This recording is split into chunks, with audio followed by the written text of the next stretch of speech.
Sasa mpenzi wangu, hapa ni nyumbani kwetu. Hapa Naishi mimi na kakaangu.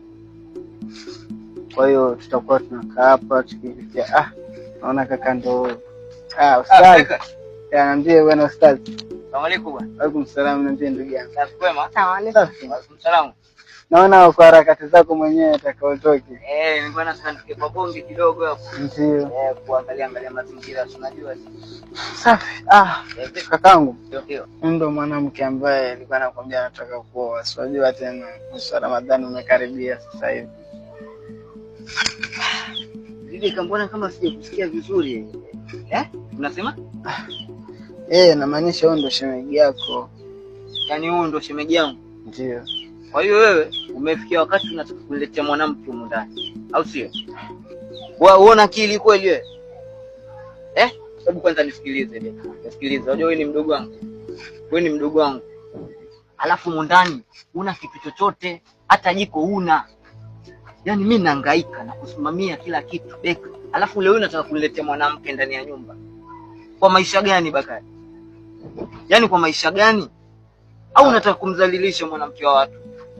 Au unataka mwanamke wewe uniachie majukumu ya mwanamke mimi nimtimizie mimi? Unajua ndugu yangu, sisi ni watoto wa Kiislamu na katika dini inasema kwamba kuoa ni sunna. Na sisi ni watoto wa Kiislamu, tuna imani, hatuwezi lala na njaa, kisa sina jiko, kisa sina nini, basi ukafikiria mimi nitalaza mtoto wangu na njaa. Siwezi. Hivi vitu vya kawaida kuoa.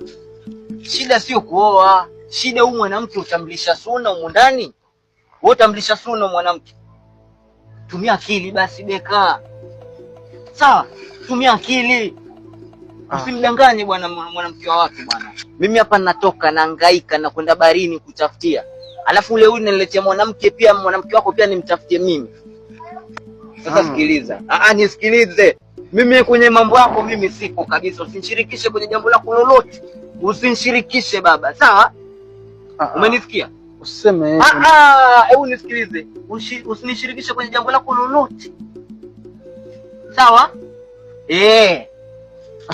Lakini ndugu yangu, hebu nisikilize beka. Nishakwambia usinishirikishe kwenye jambo lako lolote lile. Lolote lile. Sawa? Simkoroge. Itakuwaje? Kaka ndo huyo anitaki. Mimi nitaishije kweli? Mke wangu, wewe usijali. Unajua sisi hapa tuna imani sana.